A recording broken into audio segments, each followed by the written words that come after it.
आप सभी का स्वागत है स्टडी पॉइंट में। हम्म। आज की इस गहन चर्चा में क्या ये मुमकिन है कि हजारों साल पहले जब दुनिया के ज्यादातर हिस्सों में लोग सिर्फ जंगलों में जीवित रहने का संघर्ष कर रहे थे, तब हमारे पुरखे ऐसे ड्रेनेज सिस्टम और ग्रिड वाले शहरों में रह रहे थे जो आज के आधुनिक शहरों को भी टक्कर दे दें? बिल्कुल। और दिलचस्प बात यह है कि आज हम किसी एक राजा या युद्ध की बात नहीं करने वाले हैं। सही कहा। ये सफर है हमारी अपनी जड़ों का, मानव सभ्यता के उस क्रमिक विकास का जो साधारण पत्थरों से शुरू होकर विशाल साम्राज्यों तक पहुंचता है। जी। अतीत को समझने के लिए हमारे पास जो स्रोत हैं, अगर हम कल्पना करें तो वे 3 बेहद शानदार सुनहरे स्तंभों पर टिके हुए हैं। बिल्कुल, 3 मजबूत स्तंभ। अगर पहले सुनहरे स्तंभ को देखा जाए तो उस पर पुरातात्विक साक्ष्यों की परतें हैं, मतलब उस पर प्राचीन खंडर, भव्य स्मारक और सदियों पुरानी उकेरी गई मूर्तियों की आकृतियां बनी हुई हैं। और दूसरा जो सुनहरे रंग का स्तंभ है वो साहित्यिक स्रोतों का है। इसके दृश्य में एक पंख वाले पेन और पुराने पन्नों के जरिए वेद, पुराण और राजदरबारों के विस्तृत ग्रंथ नजर आते हैं। क्या बात है। और तीसरे स्तंभ की भी अपनी एक अलग कहानी है। हाँ बिल्कुल। तीसरे स्तंभ पर एक प्राचीन जहाज लहरों को चीरता हुआ दिखाई देता है, जो यूनानी और चीनी यात्रियों के विदेशी विवरणों को दर्शाता है। देखिए, अगर हम इसे बड़े परिदृश्य से जोड़कर देखें ना, तो ये साफ हो जाता है कि इतिहास कोई रटी रटाई सूची नहीं है। ये तो इस बात की कहानी है कि इंसानी सोच ने खुद को कैसे ढाला। इन 3 स्तंभों को गहराई से समझने के लिए हमारे पास कुछ विशेष वैज्ञानिक तरीके हैं। जैसे कि परीक्षाओं में अक्सर ये एग्जाम फैक्ट सामने आता है कि आखिर इन साक्ष्यों को पढ़ा कैसे जाता है। जो प्राचीन सिक्के हमें मिलते हैं ना, उनके अध्ययन को न्यूमिस्मेटिक्स कहा जाता है। अच्छा, न्यूमिस्मेटिक्स। जी। और जो शिलालेख या पत्थरों पर लिखे अभिलेख मिलते हैं, उनके अध्ययन को एपिग्राफी कहते हैं। और की कल्पना एक ऐसे दृश्य से कर सकते हैं जहां एक तरफ एक साधारण नुकीला भाला है और दूसरी तरफ आग की लपटें उठ रही हैं। ये वो समय था जब मानव पूरी तरह से शिकार पर निर्भर था। हाँ, और आग की खोज भी इसी वक्त हुई। फिर आता है मध्य पाषाण काल। यहाँ एक नुकीले पत्थर का दृश्य है। जी। यहाँ आकर हथियारों का स्वरूप बदल गया, मतलब बेहद छोटे पत्थरों का इस्तेमाल होने लगा, जिन्हें माइक्रोलिथ्स कहा जाता है।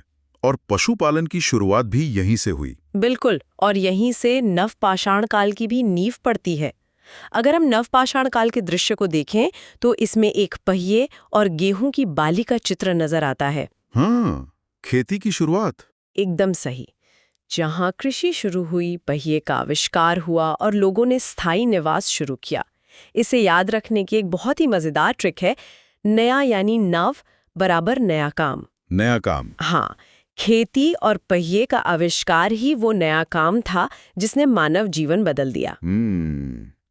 तो अब सीधे चलते हैं प्रथम नगरीकरण पर, यानी सिंधु घाटी सभ्यता पर। हाँ, ये एक बहुत बड़ा बदलाव था। अगर हम एक दृश्य की कल्पना करें जहां 3D ग्रिड वाले शहर का मॉडल है, जो पूरी तरह से पक्की ईंटों से बना है, ये विश्व की सबसे प्राचीन और उन्नत शहरी सभ्यताओं में से एक है। और इसमें जो ग्रिड प्रणाली और उत्कृष्ट ढकी हुई जल निकासी व्यवस्था है ना, उसका विश्लेषण करना बहुत जरूरी है। बिल्कुल, ड्रेनेज सिस्टम कमाल का था। जी। और जो कांसे के बर्तन और कुदाल का चित्र हमें इसके साक्ष्यों में मिलता है, उसका संदर्भ देते हुए इसे कांस्य युग या ब्रॉन्ज एज भी कहते हैं। एक बहुत जरूरी एग्जाम फैक्ट ये है कि 1921 में दयाराम साहनी द्वारा हड़प्पा की खोज की गई थी और लोथल उनका प्रमुख बंदरगाह था। प्रमुख बंदरगाह। और अगर हम प्रमुख स्थलों का जिक्र करें तो हड़प्पा के पास रावी नदी के घुमावदार नीला चित्र का दृश्य उभर कर आता है। ये खोजा गया प्रथम नगर था। और दूसरा सबसे बड़ा नगर था मोहनजोदड़ो, जो सिंधु नदी के तट पर है। हम इसका विश्लेषण करें तो वहां मिले विशाल स्नानागार यानी ग्रेट बाथ और कांसे की नर्तकी यानी डांसिंग गर्ल की मूर्ति के सुनहरे चित्र हमें सोचने पर मजबूर करते हैं। अरे हाँ, यह एक महत्वपूर्ण सवाल खड़ा करता है कि कैसे उन्होंने इतनी उन्नत संरचनाएं बनाई।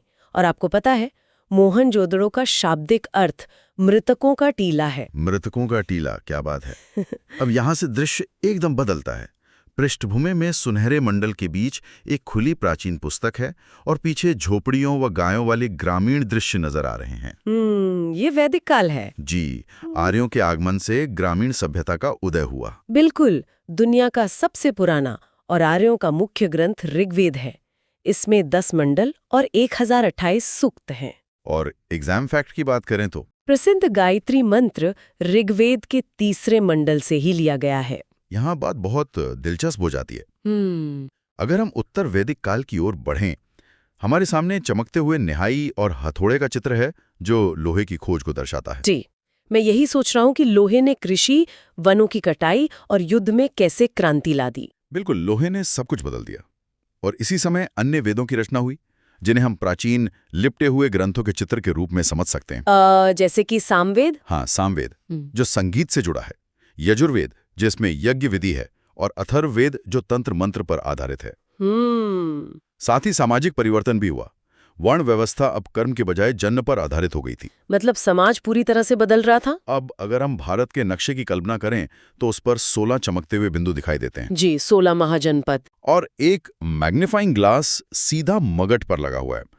6वीं शताब्दी ईसा पूर्व में 16 महाजनपद थे, जिसकी जानकारी बौद्ध ग्रंथ अंगुत्तर निकाय से मिलती है। और मगध के सबसे शक्तिशाली राज्य के रूप में उभरने का कारण इसकी स्थिति थी। इसकी प्रारंभिक राजधानी राजगृह या गिरिव्रज थी। और इसी दौर में नए विचारों का उदय भी हुआ।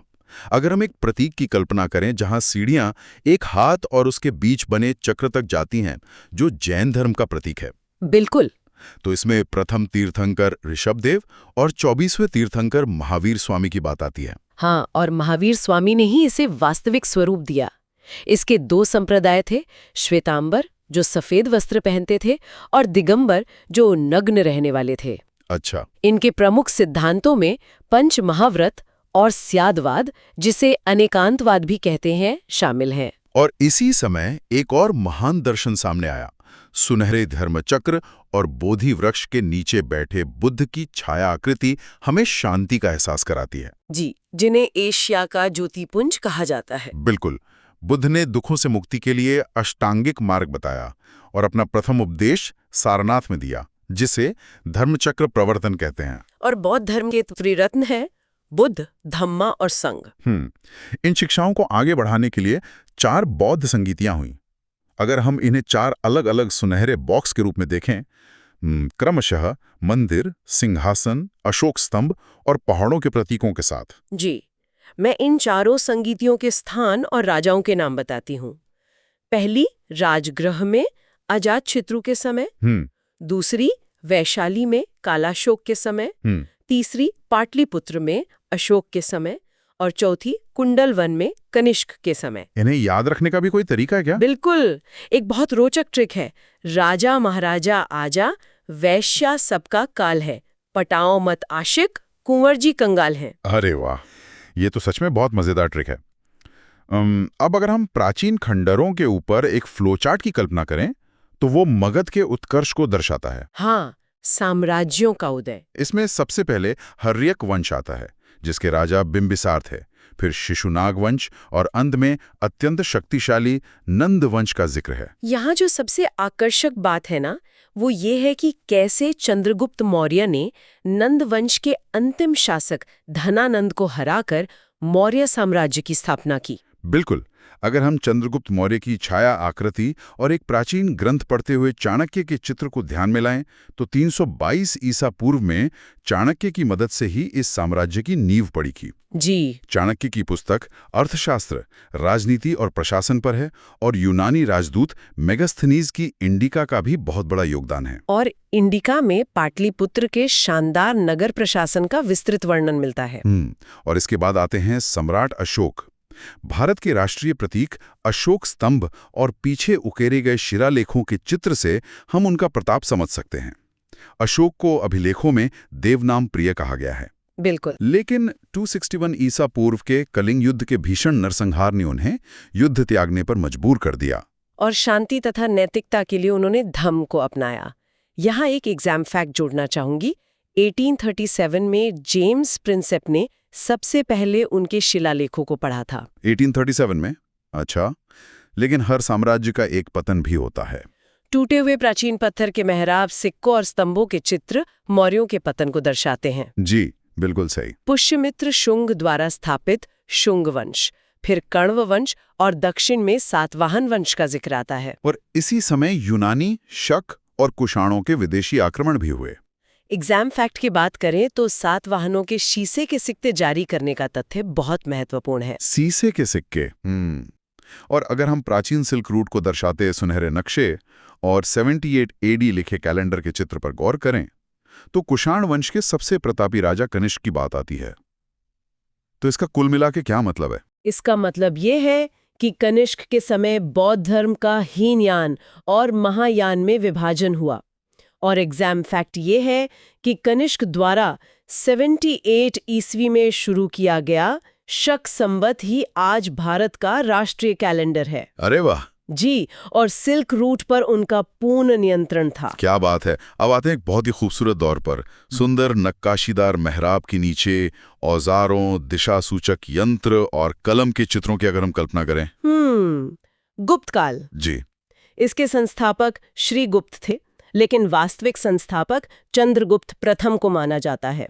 इसे कला, विज्ञान, गणित और साहित्य के विकास के कारण स्वर्ण युग क्यों कहा जाता है? क्योंकि मंदिर निर्माण कला की वास्तविक शुरुआत इसी काल से मानी जाती है। ये सांस्कृतिक और वैज्ञानिक प्रगति का अभूतपूर्व समय था। बिल्कुल। और 9 रंग बिरंगे रत्नों के एक गोल चक्र की कल्पना करें तो चंद्रगुप्त द्वितीय ने शकों को पराजित कर विक्रमादित्य की उपाधि ली थी। जी हाँ। उनके दरबार में कालिदास और वराहमिहिर सहित 9 महान विद्वानों की नवरत्न मंडली थी। और उनके शासनकाल में प्रसिद्ध चीनी यात्री फाहियान के भारत भ्रमण का एग्जाम फैक्ट भी हमें याद रखना चाहिए। बिल्कुल। और अब एक सुनहरी पुस्तक और हाथ में छड़ी लिए एक चीनी भिक्षु हुइनसांग के चित्र का वर्णन करते हैं। गुप्त साम्राज्य के बाद उत्तर भारत में सम्राट हर्षवर्धन ने शक्तिशाली शासन स्थापित किया। हर्ष स्वयं एक उच्च कोटि के विद्वान थे। वो रत्नावली और प्रियदर्शिका के रचयिता थे। उनके समय आए चीनी यात्री हुइनसांग को यात्रियों का राजकुमार कहा जाता था। यात्रियों का राजकुमार। चलिए अब दक्षिण की ओर चलते हैं। एक प्राचीन जहाज, रथ मंदिर और ऊंचे मंदिर के गोपुरम के चित्रों को अगर हम विजुअलाइज करें। जी। चोल अपनी नौसेना और स्थानीय सुशासन के लिए प्रसिद्ध थे। पल्लव महाबलीपुरम के रथ मंदिर के लिए और राष्ट्रकूट दक्कन में विशाल साम्राज्य के लिए जाने जाते थे। और राष्ट्रकूटों की बात हो तो एलोरा के कैलाश मंदिर का विशेष उल्लेख जरूरी है। वो क्यों? इसे बनवाया गया था। यह अद्भुत है। एक ही चट्टान को ऊपर से नीचे काटकर। कमाल है। अब अपनी इस चर्चा को समेटते हुए ऐतिहासिक शब्दावली के 3 बॉक्स को देखते हैं। बिल्कुल। पहला, अग्रहार, जिसका मतलब है ब्राह्मणों को दी गई करमुक्त भूमि। दूसरा, विष्टि, मतलब बेगार या जबरन कराया गया श्रम। और तीसरा है सार्थवाह, यानी व्यापारियों के काफिले का नेता। और चलिए जाते जाते क्विक FAQ रिवीजन वाले बॉक्स की जानकारी तेजी से दोहरा लेते हैं। जी बिल्कुल। हड़प्पा की खोज किसने की? दयाराम साहनी ने 1921 में। सिल्क रोड पर नियंत्रण किसका था? कुषाण वंश के कनिष्क का। और भारत का नेपोलियन कौन है? समुद्रगुप्त। क्या बात है। ये सब देखकर हम सोचने पर मजबूर हो जाते हैं। मतलब पाषाण युग के नुकीले पत्थरों से लेकर एक ही चट्टान से तराशे गए पूरे कैलाश मंदिर तक के इस सफर को देखकर लगता है कि मानव विचार और तकनीक समय के साथ कैसे आकार लेते हैं। बिल्कुल सही कहा। क्या आज का हमारा समाज भी ऐसे ही किसी नए युग की नींव रख रहा है? ये सोचने वाली बात है। खैर, इसी विचार के साथ हमारी आज की ये गहन चर्चा यहीं समाप्त होती है। हमारे साथ जुड़ने के लिए धन्यवाद।